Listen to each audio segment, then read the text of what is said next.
Lenevo yoga board এবং DC reading হচ্ছে 4। তো এবং এটা ফ্ল্যাকচুয়েট করতেছে 4 থেকে 100 প্লাস হয়ে যেতেছে, বাট আমাদের 19 ভোল্ট কিন্তু রেডি হয় না।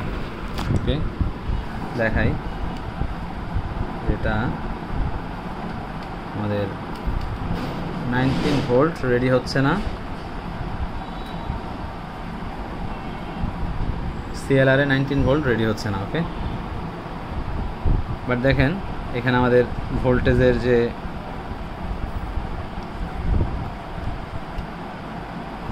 যে ইন হচ্ছে সেটা দেখাই। 19 ভোল্ট ইন হইতেছে। ওকে, পজিটিভ পিনে। দেন হচ্ছে আমাদের ফার্স্ট মসফেটের যে ড্রেন আছে সেই ড্রেনে কিন্তু 19 ভোল্ট প্রবেশ করতেছে। ওকে, দেন হচ্ছে ফার্স্ট মসফেটের আউটপুট হচ্ছে, সেকেন্ড মসফেটের যে সোর্স আছে সোর্সের মধ্যে ভোল্টেজ ঢুকছে। ওকে, কিন্তু সেকেন্ড মসফেটের যে আউটপুট আছে সেই আউটপুটে কিন্তু ভোল্টেজ আসতেছে না। ওকে, দেখতে পাচ্ছেন ভোল্টেজ নাই, বাট সেকেন্ড মসফেটের ইনপুটে কিন্তু 19 ভোল্ট ওকে আছে, বাট সেকেন্ড মসফেটের আউটপুটে ভোল্টেজ নাই এবং আমাদের যে সিএলআর আছে সিএলআর এর মধ্যে কোনো প্রকার ভোল্টেজ নাই। এবং আমরা যদি এটাকে ডায়োড মোডে দেখি, সিএলআর এর ডায়োড মোডে দেখেন, ডায়োড মোডে যখন আমরা সিএলআর এ ধরি তখন একবারে সম্পূর্ণ শর্ট দেখাচ্ছে, 19 ভোল্ট শর্ট। ওকে, তো 19 ভোল্ট শর্টের একটা শর্ট সলিউশন আছে, সেটা আমরা ইউজ করব এবং এটাকে সলিউশন করব। ওকে, তো এর জন্য আমাদের প্রাথমিক অবস্থায় মিটারটিকে আমরা 2 ভোল্টে অ্যাডজাস্ট করব এবং অ্যাম্পিয়ার যা আছে তাই রাখব। এবং আমাদের যে মিটারের যে ব্ল্যাক কেবলটি আছে সেই ব্ল্যাক কেবলটি আমরা গ্রাউন্ডে দিয়ে দিব, বোর্ডের যে গ্রাউন্ড আছে সেই গ্রাউন্ডে দিয়ে দিব। এবং রেড যে কেবলটি আছে সেই রেড কেবলটি আমরা আমাদের সিএলআর এ ধরব। দেখেন আমাদের এই যে আমরা এইভাবে সিএলআর এ ধরার সাথে সাথে দেখেন এখানে অ্যাম্পিয়ার বেড়ে গেছে এবং ভোল্টেজ কমে নাই, বাট অ্যাম্পিয়ার বেড়ে গেছে। তো আমাদের দেখতে হবে কোন জায়গায় হিট হয়, এই হিটটা খুঁজে বের করতে হবে।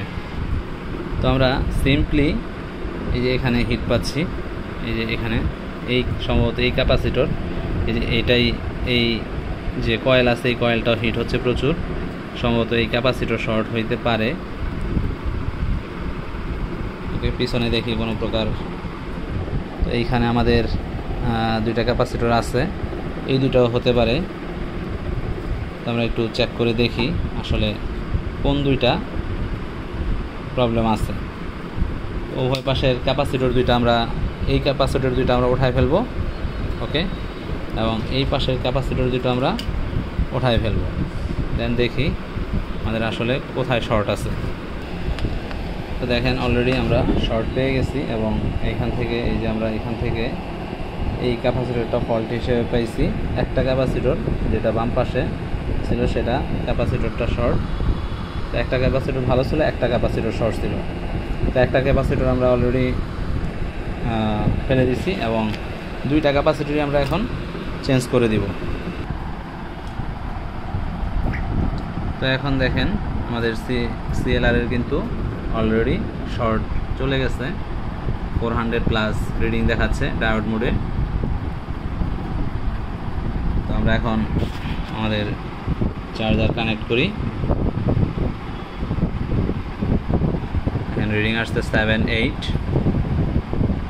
ওকে, আমরা পাওয়ার অন করি, 7 থেকে 5 নামছে। পাওয়ার কই, দেখেন আমাদের পাওয়ার চলে আসছে 350 পাওয়ার। এবং ডিসপ্লে আসছে কিনা আমরা সেটা চেক করি কিবোর্ডের মাধ্যমে।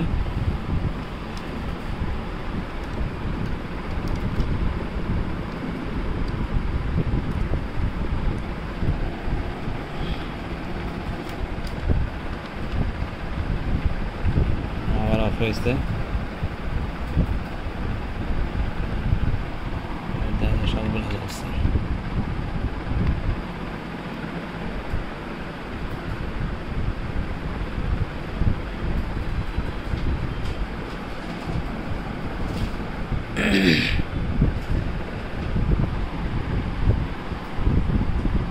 ডিসপ্লে চলে আসছে,